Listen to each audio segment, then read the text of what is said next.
오늘은 교재 9쪽이죠. 예수 그리스도와 우리와의 연관성이라고 하는 부분이에요. 다솜교회가 하나님께 받은 사랑으로 서로 사랑하는 교회라고 하는 비전으로 우리가 함께 모여서 다솜교회라고 하는 공동체를 이루었습니다.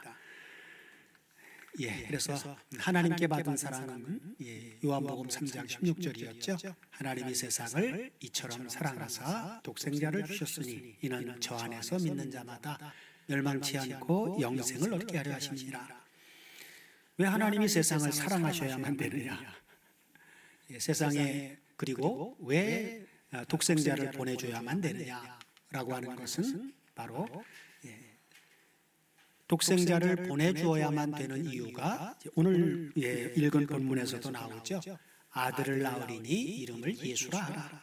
이는 그가 자기 백성을 저희 죄에서 구원할 자이심이라. 우리가 세상이라고 하는 단어가 헬라어로 코스모스인데 이 세상을 개인적인 존재로 이제 그동안 존재화해서 많이 봤었는데 하나의 개인의 존재만으로 보기보다는 바로 모든 사람을 통칭하는 그런 개념으로 보아야 되겠죠. 그래야만 이제 독생자를 보내주었을 때 뒤에 본문에 보면 독생자 안에서 믿는 사람들은 이제 빛을 사랑해서 빛으로 오는데 믿지 않는 사람들은 빛보다 어둠을 더 사랑해서 어둠 쪽으로 가버리는 두 종류의 사람으로 나뉘어지는 이제 결과가 나오게 되어지죠. 오늘 읽은 본문에서는 독생자라고 하는 분을 아버지가 사랑해서 코스모스에 보내주었을 때 그분이 오셔서 하시는 일은 바로 무엇이냐? 자기 백성을 저희 죄에서 구원하는 일이에요. 코스모스라고 하는 이 속에는 자기 백성이 아닌 다른 백성들도 섞여져 있는 그런 이제 상황이라고 볼 수가 있겠죠. 그래서 우리가 예수 그리스도는 모든 사람을 구원하시기 위해서 오셨다라고 할 때도 우리가 그 모든 사람에 대한 개념을 잘 보아야 됩니다. 그래서 모든 사람 할 때 항상 자기 백성. 그래서 자기 백성이라고 하는 건 뭐 뒤에 가서 더 나오겠지만 창세기 5장 3절도 같이 보시면 왜 자기 백성들을 저희 죄에서 구원해야 되는지 그 자기 백성들이 바로 5장 3절을 다 같이 보시면 아담이 130세에 자기 모양 곧 자기 형상과 같은 아들을 낳아 이름을 셋이라 하셨다 그랬어요. 그러니까 셋이라고 하는 이 셋은 창세기 지금 5장 3절이 나오기까지 1장에서 바로 5장 2절까지의 내용이 머릿속에 그려져야만 이 부분이 셋이 왜 등장하는가라고 하는 게 이해가 되어집니다. 첫사람 아담과 하와를 만든 것은 그리고 에덴 동산을 만들어준 것은 최초의 하나님의 나라를 만드신 거라고 얘기를 했죠. 그래서 하나님은 하나님 나라의 왕이시고 아담과 하와는 최초의 하나님의 백성이었고 그러나 그리고 이제 그 에덴 동산은 바로 그 하나님 나라의 하나의 영토적인 개념으로 볼 수가 있고 그 다음에 하나님의 나라가 온전히 이루어지려면 법이 있어야 된다 그랬죠. 선악과를 먹지 말라고 하는 그 한 가지 금령 그걸 어긴 결과 바로 하나님의 나라에 죄가 침입을 하는 그렇죠. 하나님의 백성들 속에 죄가 들어오게 되는 그런 결과를 초래했죠. 그 결과 아담과 하와는 더 이상 에덴 동산이라고 하는 하나님의 낙원에 살아갈 수가 없었어요. 왜? 거기는 죄가 없는 사람들만이 살 수 있는 곳의 하나의 모형적인 예표이니까. 우리가 가야 될 완성된 하나님의 나라도 죄 있는 사람 들어가요? 못 들어가요? 계시록을 우리가 이제 요 시간 마무리하면 계시록을 함께 나눌 텐데 계시록을 통해서 보면 분명하게 알 수가 있죠. 하나님의 나라는 거룩한 자 외에는 아무도 들어갈 수 없습니다. 그래서 이제 죄가 있는 사람들은 아무도 못 들어간다. 그 대표적인 예를 죄에 대한 예 중에 어떤 죄까지 들어가느냐? 거짓말하는 자들이라고 하는 단어까지 들어가 있어요. 거짓말하는 자들은 아무도 거룩한 성 새 예루살렘 안에 들어갈 수가 없다. 에덴 동산이라고 하는 구약의 낙원은 모형과 그림자예요. 왜? 거기에는 선악나무도 있었으니까. 그러나 완성된 거룩한 새 예루살렘 거기 안에는 선악나무가 없습니다. 그래서 바로 실상은 에덴 동산의 실상은 거룩한 성 새 예루살렘이다 그러는 거예요. 그래서 바로 아담과 하와가 죄가 속에 들어옴으로 말미암아 그리고 그들에게 결과적으로 사망이 왔고 그리고 그들은 더 이상 죄로 말미암아 에덴 동산에서 살아갈 수가 없어서 에덴 동산에서 추방을 당하죠. 그러면서 첫 번째로 태어난 아담과 하와의 가정의 자식이 가인과 아벨이었어요. 세월이 지난 다음에 둘이 하나님 앞에 제사장으로서 번제를 드렸지만 제물을 드렸지만 하나님은 드리는 건 제사장이 드릴 수 있지만 받으시는 건 하나님한테 주권이 있어요. 드린다고 해서 무조건 받는 게 아니란 말이에요. 하나님 앞에 합당한 걸 드렸을 때 받는데 아벨은 하나님이 받으실 만한 합당한 제물을 드렸어요. 그런데 하나님은 제물만 쏙 받으시는 것이 아니라 아벨과 그가 드린 제물을 받았다고 얘기를 해요. 그리고 가인도 제물을 드렸지만 하나님 앞에 합당치 않기 때문에 안 받으셨어요. 그래 제물만 안 받은 게 아니라 가인과 그가 드린 제물을 안 받았다. 그 사람 자체도 받질 않는단 말이에요. 그러니까 제물을 받느냐 아니냐는 결국 그 사람 자체가 받아지느냐 받아지지 않느냐라고 하는 결과가 나오게 되죠. 그러나 이제 아담이 범죄한 현장에서 하나님은 최초로 원복음을 주셨다 그랬어요. 내가 하리니 여자의 후손을 보내서 뱀의 머리를 상하게 할 것이다.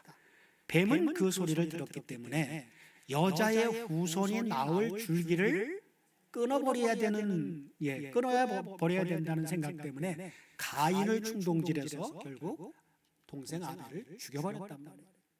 이게 자 인간적으로 보면 어떻게 형이 동생을 죽여? 말도 안 되는 얘기예요. 영적인 일이란 말이에요. 영의 역사를 사람이 스스로 통제할 수가 없습니다. 여호와 하나님이 그랬죠. 가인에게 와서 너는 죄가 네 문 앞에서 네 마음문 밖에서 죄가 지금 도사리고 있다. 너는 그 죄를 다스릴지니라 그랬는데 가인이 이 죄를 다스릴 수가 없죠. 왜? 옛뱀막이 사탄이라고 하는 이 영적인 존재의 권세는 사람을 그 권세를 사람이 이길 사람이 없어요. 그렇기 때문에 결국 죄의 역사에 의해서 동생을 쳐 죽이는 최초의 가정에서의 살인이 일어났어요. 그리고 이제 드디어 하나님은 그렇다고 해서 하나님이 내가 하겠다고 말씀하신 그 하나님의 계획을 하나님은 절대로 포기할 수가 없습니다. 그래서 바로 아벨 대신 셋을 낳게 한 거예요. 근데 셋이 나왔는데 5장 3절에서 셋이 누구의 형상과 누구의 모양을 입고 나왔어요? 최초의 범죄자인 인류의 대표자인 아담의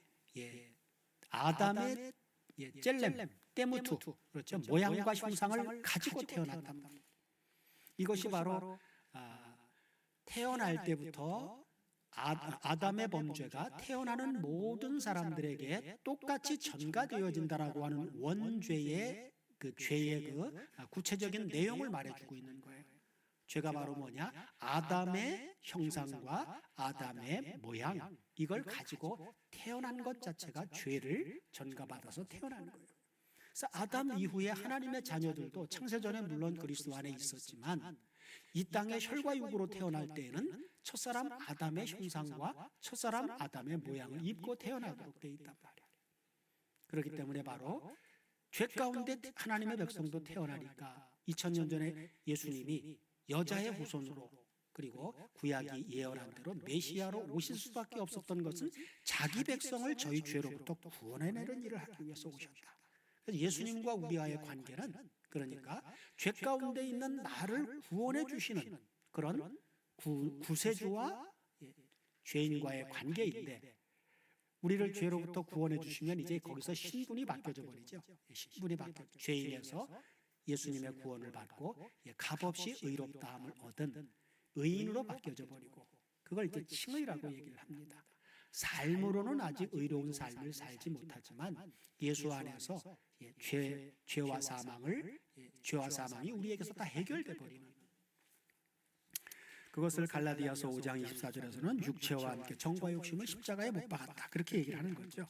자, 교재 10쪽으로 넘어갑니다. 그래서 우리 주님과 우리와의 관계는 자, 성자 하나님께서 자기 백성을 저희 죄 가운데서 구원하시려면 자기 백성이 죄 가운데 있어야 하는데 이는 하나님의 구속사를 위해 첫사람 아담을 창조한 것이다.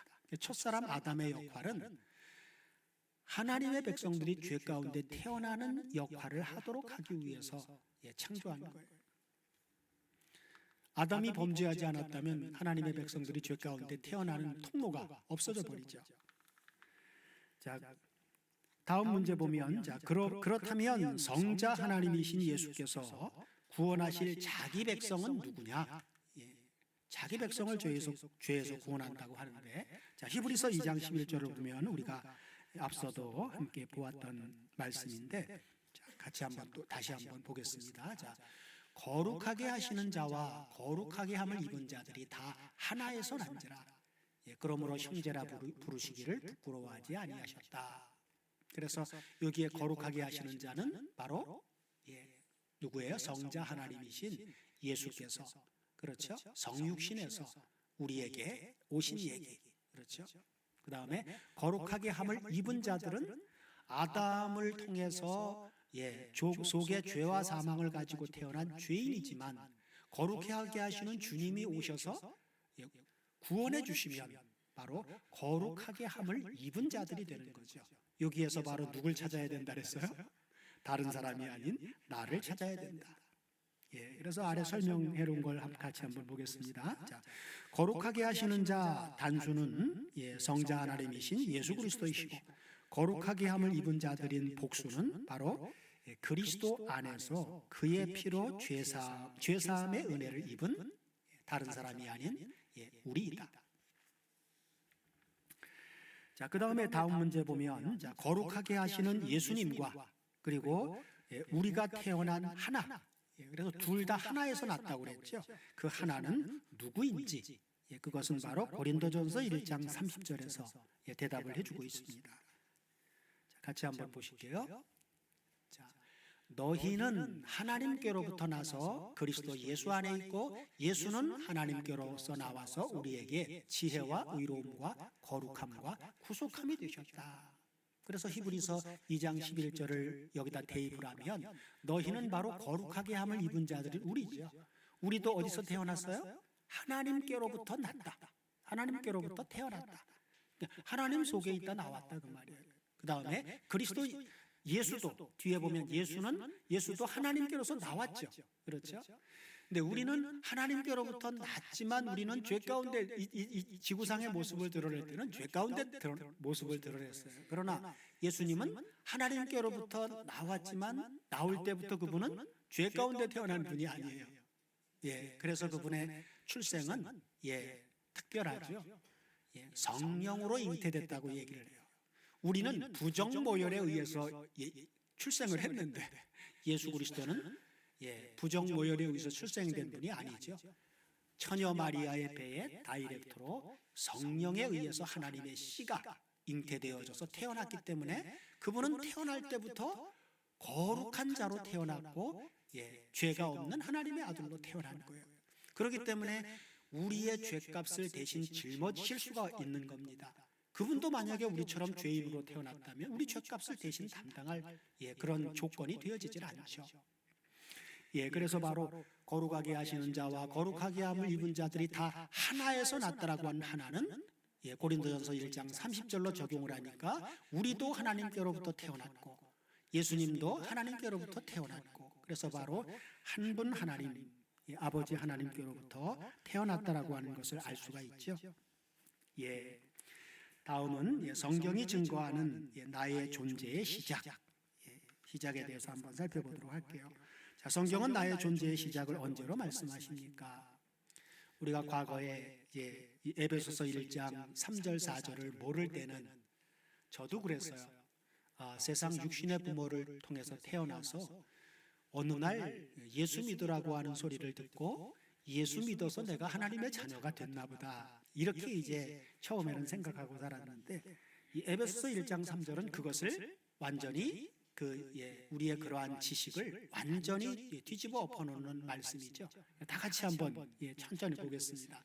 자, 찬송하리로다 하나님 곧 우리 주 예수 그리스도의 아버지께서 그리스도 안에서 하늘에 속한 모든 신령한 복으로 우리에게 복 주시되 곧 창세전에 그리스도 안에서 우리를 택하사, 그죠? 우리를 택한 시점이 지구상에서가 아니라 창세전에 택했다고 얘기를 하죠. 그러면서 우리로 사랑 안에서 그 앞에 거룩하고 흠이 없게 하시려고.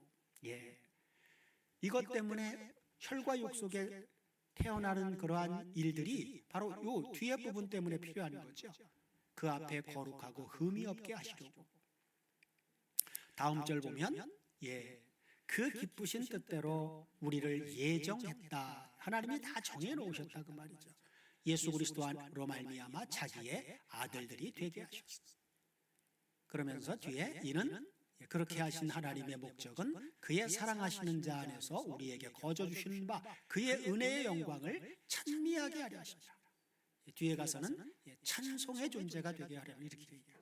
그러니까 우리가 찬송하는, 입으로 찬송하는 이것 이전에 우리 자체가 바로 뭐라고요? 찬송의 존재다.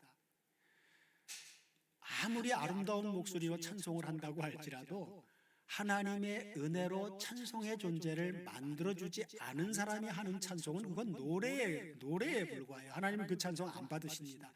아무리 아름다운 감동적인 목소리로 한다고 하더라도 하나님은 안 들으셔요. 왜? 하나님은 어딜 보시니까?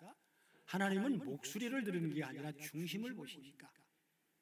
그 중심에 하나님의 아들의 씨가 자리 잡아서 죄사함 받은, 하나님의 은혜로 죄사함 받은 그리스도 예수 안에 있는 하나님의 아들이 부르는 소리, 찬송일 때 바로 하나님은 기뻐 받으시는 겁니다.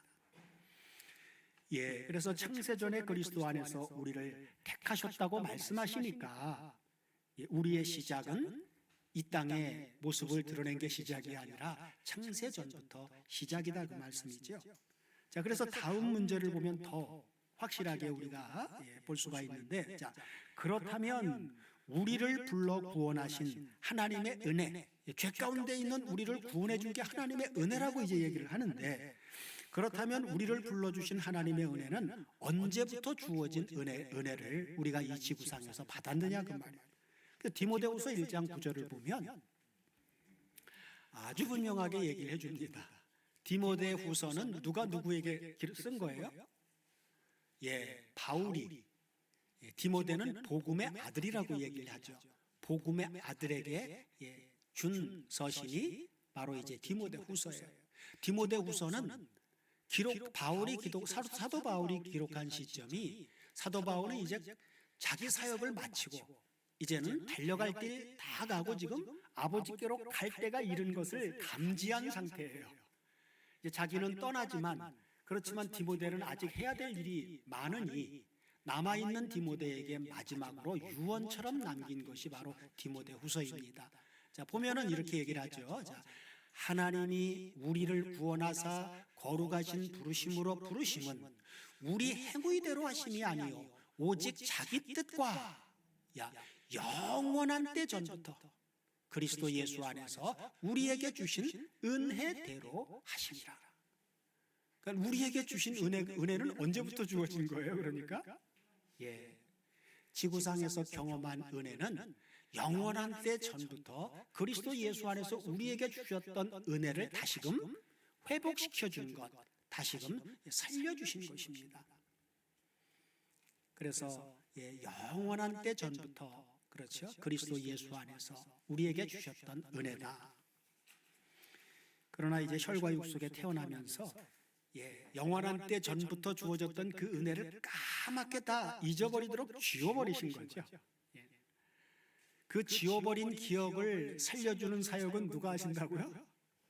그건 성령 하나님이 하십니다. 성령 하나님. 그렇죠? 자, 정리해 놓은 것 한번 읽어보고 다음 문제 갈게요.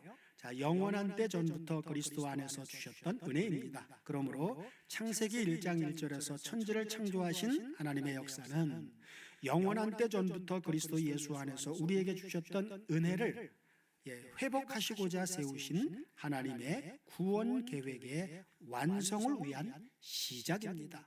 창세기 1장 1절은 계시록에서 완성되는 하나님의 구원의 계획, 구원의 계획이 완성되면 하나님 나라가 완성되는 거죠. 그 하나님 나라를 완성하기 위한 시작이다. 그래서 계시록 21장에 보면 처음 하늘과 처음 땅, 창세기 1장에서 만든 건 없어지고 새 하늘과 새 땅이 보여지게 되는 그러한 광경을 사도 요한을 통해서 보여주죠. 우리는 요한에게 보여준 그것을 우리는 그가 기록한 성경을 보며 여기서 보는 거예요. 아까 우리 권영란 집사님 기도할 때 성경 말씀을 거울로 삼아 비춰보니 이렇게 이제 기도하셨죠. 바로 그렇습니다. 우리는 항상 가시적인 눈으로 보이지 않는 하나님의 세계지만 하나님의 말씀인 이 기록된 성경을 통해서 그 세계를 우리는 직접 볼 수 있는 거예요. 11쪽으로 넘어갑니다. 창세전 곧 영원한 때 전부터 삼위 하나님 안에 있었던 우리가 지구상에 존재할 때의 상태는 어떤 상태로 존재하게 되어졌느냐. 자, 히브리서 2장 14절 15절이 그 대답이죠. 창세전 그리스도 안에 있을 때에는 우리 속에 죄와 사망이 존재하지 않았습니다. 자, 히브리서 2장 14절 보면 히브리서 2장 14절이요. 자, 자녀들이 바로 하나님의 자녀들이에요. 앞에 보았던 11절에서 거룩하게 함을 입은 자들, 하나님께로부터 난 자들이죠. 자, 자녀들은 혈육에 함께 속하였음에, 이게 아까 창세기 5장 3절의 현실화입니다. 셋만 그런 게 아니라 우리도 지구상에 태어날 때 그렇게 태어난 거죠. 자, 혈육에 함께 속하였음에 그는 누구예요? 우리 주 예수 그리스도죠. 성자 하나님이신. 자, 그도 또한 한 모양으로 혈육에 속하심은 사망으로 말미암아 사망의 세력을 잡은 자 곧 마귀를 없이 하시기 위해서 그러셨다. 이게 예수님의 성육신 하신 이유입니다. 만약에 그분이 성자 하나님으로 오셨다면 어떨까요? 그분 앞에 모든 인생들이 다 복종하고 무릎 꿇어야 됩니다. 그러면 하나님의 백성들을 구원하는 죄사함의 역사가 이루어질 수 없어요. 하나님이 얘기하신 내가 하겠다, 여자의 후손을 보내겠다라고 하는 그 여자의 후손이 바로 한 모양으로 혈육에 속한 상태로 오시는 거란 말이에요. 뱀의 머리를 상하게 하는 방법은 어떤 방도로 상하게 합니까? 그분이 성육신에서 우리처럼 혈과 육에 속한 상태로 그런 모양으로 오심은 뒤에 바로 설명하고 있죠. 사망으로 말미암아 사망의 세력을 잡은 자 마귀를 없이 하는데, 마귀를 없이 하는 방도가 어떤 방도로 없앤다고요? 그분의 사망으로 말미암아, 예수님이 십자가에 죽어지시는 사망으로 말미암아, 그 얘기를 하고 있는 거란 말이에요. 이걸 이제 그냥 빨리 읽다 보면 사망으로 말미암아 사망의 세력을 잡은 자, 그러니까 그냥 마귀 얘기로 다 하는 것 같은데 그게 아니에요. 앞에 사망으로는 그의 사망으로 말미암아, 그죠?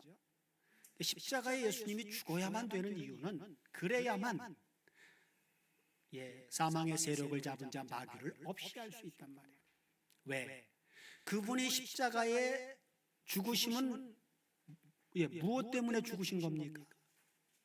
마땅히 형벌받을 우리의 죄를 대신해서 하나님의 진노를 대신 받아주신 거란 말이에요. 그게 바로 하나님의 사랑의 나타남입니다. 그분이 우리 죄를 짊어지고 우리 대신 하나님의 진노를 받아주시지 않았다면 우리한테는 구원의 길이 없어요. 그리고 우리를 의롭다 하시기 위해서 그분은 다시 살아나셨죠. 그렇죠? 살아나셨죠. 그래서 그분이 살아나셨다라고 하는 것은 살아나셔서 어디로 가셨어요? 하늘로 가셨잖아요. 하늘로 가신 건 어디에 가신 거예요? 거룩한 성 새 예루살렘, 하나님 나라의 성전으로 들어가신 거란 말이에요. 구약의 모형적인 출애굽의 역사에서도 하나님의 백성들의 죄사함을 위해서 어린 양이 죽어져야 되는데 죽은 다음에 그냥 어린 양이 죽으면 끝입니까? 아니에요. 어린 양의 그 피를 받아서 제사장이 그 피를 가지고 어디로 들어가야 돼요? 하나님 나라 성전의 모형인 성막 안으로 들어가서 모든 기구에다 뿌려줘야 됩니다. 예수님이 십자가에 죽은 거로 끝났다면 우리 죄사함이 되질 않아요. 그분이 다시 살아나셔서 대제사장으로서 하나님 나라 진짜 성전에 들어가서, 그렇죠, 그러므로 말미암아 우리가 이 시대에 하나님의 성전으로 만들어서 우리 안에 오셔서 그 피뿌림을 주심으로 말미암아 우리 속에 있는 죄와 사망을 다 없애버리셨단 말이에요. 그게 바로 14절의 얘기죠. 그의 사망으로 말미암아 사망의 세력을 잡은 마귀를 없이 하시며, 15절 또 죽기를 무서워함으로 일생에 매여 종로로 타는 모든 자들을 놓아주기 위해서이다. 여기만 보면 모든 사람이 모든 사람인 것 같은데 앞에 11절을 근거로 보면, 그렇죠, 하나님께로 태어난 자기 백성들, 창세전에 그리스도 안에 있었던 그런 하나님의 백성들 모든 사람을, 그렇죠, 죽기를 무서워함으로 일생에 매여 종로로 타는 데서 자유함을 주기 위해서이다 라고 말씀해 주고 있는 것이죠. 자, 그래서 우리가 이 땅에 태어나고 보니 바로 혈과 육에 속한 상태로 태어났다. 자, 시편 51편 5절도 보면 구약의 예수 그리스도의 왕으로서의 예표자였던 다윗이 밧세바와의 동침 후 하나님이 나단이 그의 죄를 지적했을 때 회개하는 가운데 했던 찬양이 바로 시편 51편이죠. 같이 한번 보겠습니다. 자, 내가 죄악 중에 출생하였으며 모친이 죄 중에 나를 잉태하였나이다. 이 다윗도 그걸 깨달은 것이죠. 내가 어떻게 참 밧세바와의 동침하는 이 죄를 범했을 때 그 이전에 다윗의 생애를 보면 어려서부터 얼마나 대단한 생애였습니까? 그죠? 양을 칠 때부터 하나님의 은혜를 경험했고 골리앗을 물리치는 엄청난 일도 행했고 사울의 사위가 돼서 그 밑에서 숱한 시간 연단을 받고, 그리고 드디어 하나님의 은혜로 왕위에 등극해서 이제 통일 왕국을 만들어가는 그런 상황에 있어서 이제 거의 다 전쟁으로 이기게 하심을 따라서 승리했는데 이제 아직도 전쟁 중이기는 한데 이제 다윗이 좀 마음이 좀 이제 어떻게 풀어진 거죠. 전쟁에 나가지를 않고 왕궁에서 이제 낮잠 자고 거릴 때 밧세바를 보면서 이제 죄를 범한단 말이에요. 그리고 나서 이제 깨닫고 바로 나는 다윗이 완벽한 자가 아니라 하나님의 은혜가 아니면 나도 결국 죄를 지을 수밖에 없는 죄인인데 내가 죄악 중에 출생했고 모친이 죄 중에 나를 잉태한 그런 태어날 때부터 나는 죄악 덩어리였구나 라고 하는 고백을 한 것이죠. 다윗의 이런 고백은 바로 저와 여러분들도 똑같은 거예요. 그래서 사망의 세력을 잡은 마귀에게 일생에 매여 종로로 타는 혈과 육의 상태였다.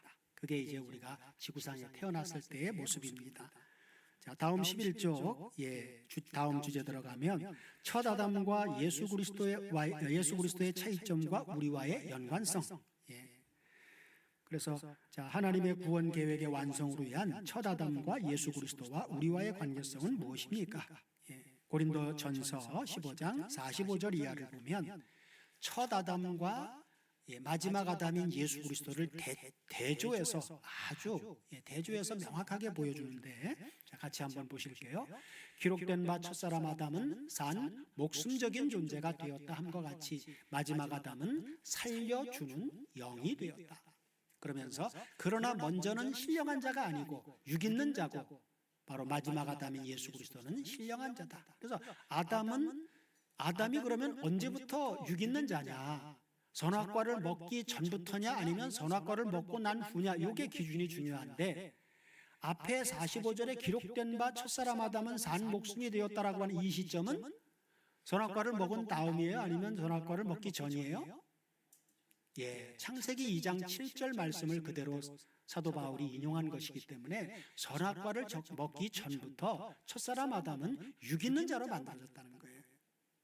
그렇기 때문에 죄의 그 영향력에 결국은 이길 수 없는 연약한 존재였다라고 하는 것을 알 수가 있는 것이죠.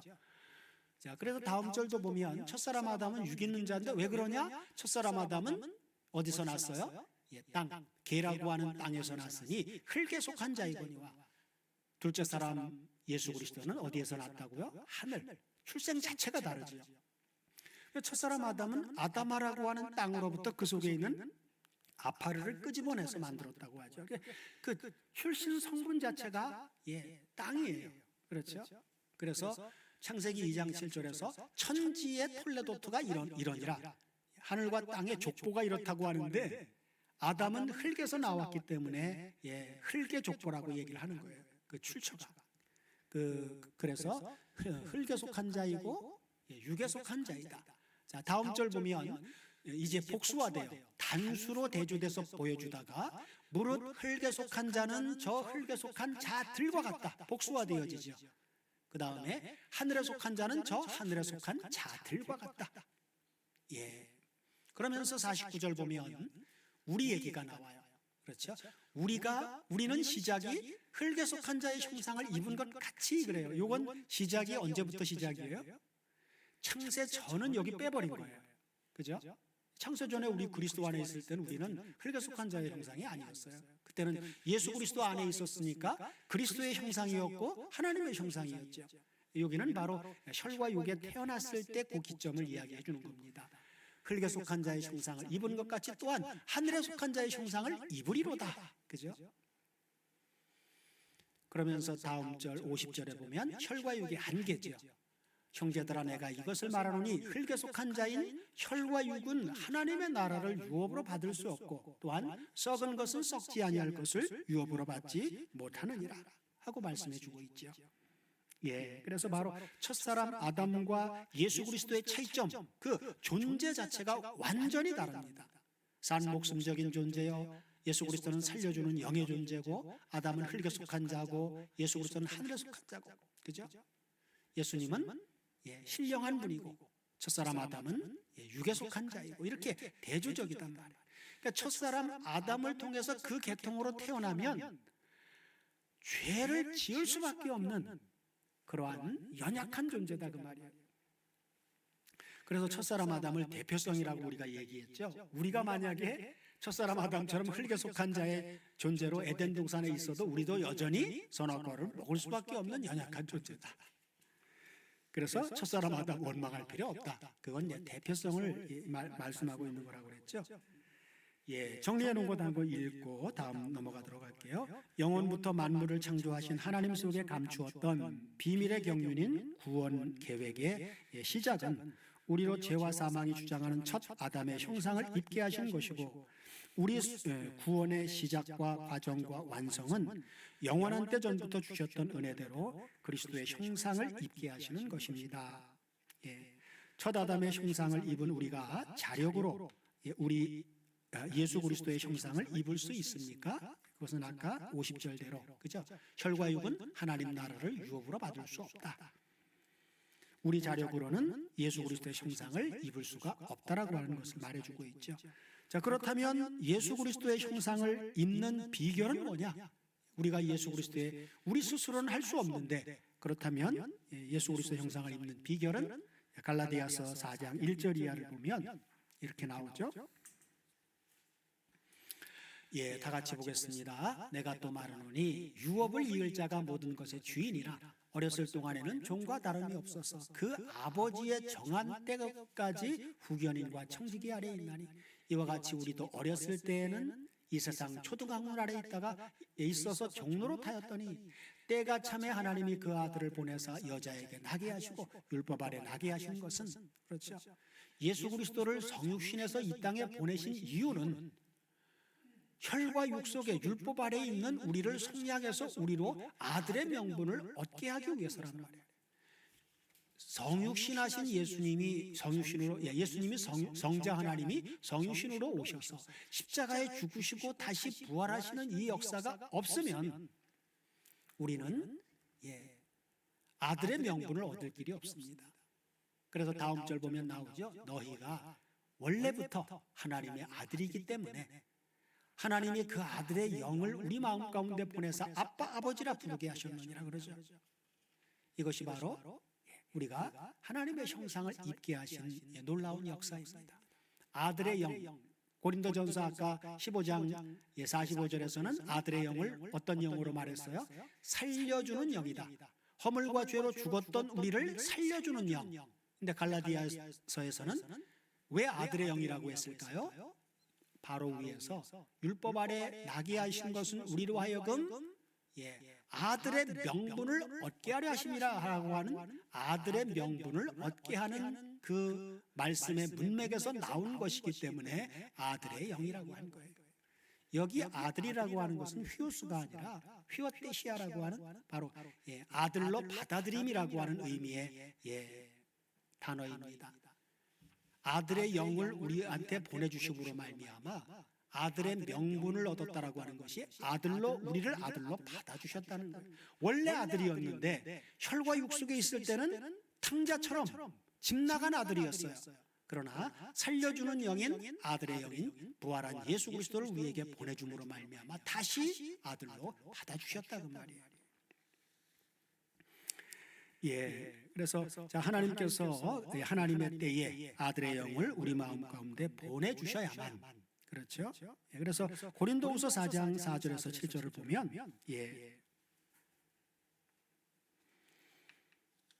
바로 우리가 하나님의 형상, 그리스도의 형상을 입는 말씀을 해주고 있죠. 자, 그 중에 이 세상 신이 믿지 않으냐는 자들의 마음을 혼미케 하여 그리스도의 영광의 복음의 광채가 비치지 못하게 함이니 그리스도는 하나님의 형상이더라. 그리스도 안에 있다라고 하는 것은 다른 말로 하면 어디 안에 있는 거예요? 하나님의 형상 안에 있는 것이다. 이것이 창세기 1장 26절에서 말하는 하나님의 형상과 모양대로 만든다고 할 때 벳젤렘이라고, 히브리어로 벳젤렘, 그게 바로 하나님의 형상 안에 있도록 한다는 말이에요. 그럼 하나님의 형상 안에 있는 자로 만들어지는 것은 바로 언제? 우리가 그리스도 안에 있게 된 게 그리스도가 하나님의 형상이니까 그리스도 안에 있다라고 하는 게 바로 창세기 1장 26절에 벳젤렘이 현실화된 거예요. 하나님의 형상 안에 있게 해주셨다라고 하는 말씀. 그래서 다음 절 연결해서 보면 그래서 나오는 거예요. 왜 우리가 복음을 전해야 되느냐? 그리고 그 전하는 것이 왜 복음만 전해야 되느냐? 다른 쓰잘데기 없는 걸 왜 하지 말아야 되느냐? 라고 하는 것이 다음 5절에 나오죠. 자, 우리가 우리를 전파하는 게 아니라, 그죠? 자꾸 우리가 성경을 얘기할 때 우리 얘기를 자꾸 하려고 하는 그런 이제 생각들이 이제 막 나오게 되는데 그거 하면 안 돼요. 그래서 사도 바울은 항상 그리스도와 복음을 전할 때는 그리스도와 십자가 외에는 내가 결코 아무것도 알지 않기로 작정하고 그런 마음으로 다 복음을 전한 이유가 그래서 그런 겁니다.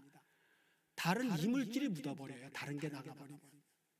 하나님의 형상을 만들 때는 반드시 그래서 우리가 우리를 전파하는 것이 아니라 오직이잖아요. 오직 그리스도 예수의 주 되신 것과 그리고 우리 얘기를 한다면 예수를 위하여 우리가 너희들의 종이 된 것을 전파하노라. 그러면서 다음 절, 이게 바로 핵심이죠. 너희 어두운 데서 빛이 비치리라 하시던 그 하나님께서, 창세기 1장 3절 얘기잖아요, 그죠? 그렇게 예언하신 대로 예수 그리스도의 얼굴에 있는 하나님의 영광을 아는 빛을 우리 마음에 비치셨느니라. 그리고 보니까 우리가 우리 속에 예수 그리스도의 얼굴에 있는 하나님의 영광을 아는 빛, 하나님의 형상을 우리 속에 가지게 된 거예요, 그죠? 이 보배를 질그릇에 가졌다. 이걸 갖게 되면 주의 말씀을 누리게 되는 거예요. 이는 능력의 힘이 큰 것이 하나님께 있고 우리에게 있지 아니함을 알게 하려 함이라. 그죠? 하나님의 주권적인 능력에 의해서. 그런데 하나님이 빛을 비출 때 하나님이 직접 비추는 게 아니라 누굴 통해서 비춰요? 그렇죠. 바울과 같은 사람, 바울과 같은 마음의 소유자. 그렇죠. 우리가 우리를 전파하는 게 아니라 오직 그리스도 예수의 주 되신 것과 그리스도 예수가 주라고 하는 그것을 그런 마음을 가지고 전파하는 그 사람의 입을 통해서 하나님이 예수 그리스도의 얼굴에 있는 하나님의 영광을 아는 빛을 비추시는 거예요. 그러면 그 빛을 받아들여야 될 사람 속에 성령 하나님이 역사해서 그들 속에 이 보배를 가질 수 있도록 능력으로 역사해 주시는 것입니다. 이것이 바로 복음 전파의 결과죠. 그래서 사도 바울은 항상 내가 너희들에게 복음을 전하는 것이 말로만이 아니라 오직 성령과 능력과 큰 확신으로 했다고 그렇게 이제 말씀을 했던 것이죠. 11쪽 맨 아래 읽고 마치도록 할게요. 자, 창세기 1장 3절의 예언대로 어두운 우리 마음에 하나님의 영광의 복음의 광채 그 빛을 비추셔야만 바로 우리가 예수 그리스도의 형상을 예수 그리스도의 형상을 잇는 유일한 비결이 되는 것이죠. 이것은 바로 절대 주권인 이것이 바로 절대 주권인 하나님의 사랑이다. 하나님의 사랑의 빛이다. 한 주간도 복음의 능력, 예수 그리스도의 얼굴에 있는 하나님의 영광의 복음의 능력을 마음껏 우리 안에 자부심과 긍지를 가지고 누리는 복된 날들이 되기를 주님의 이름으로 축복합니다.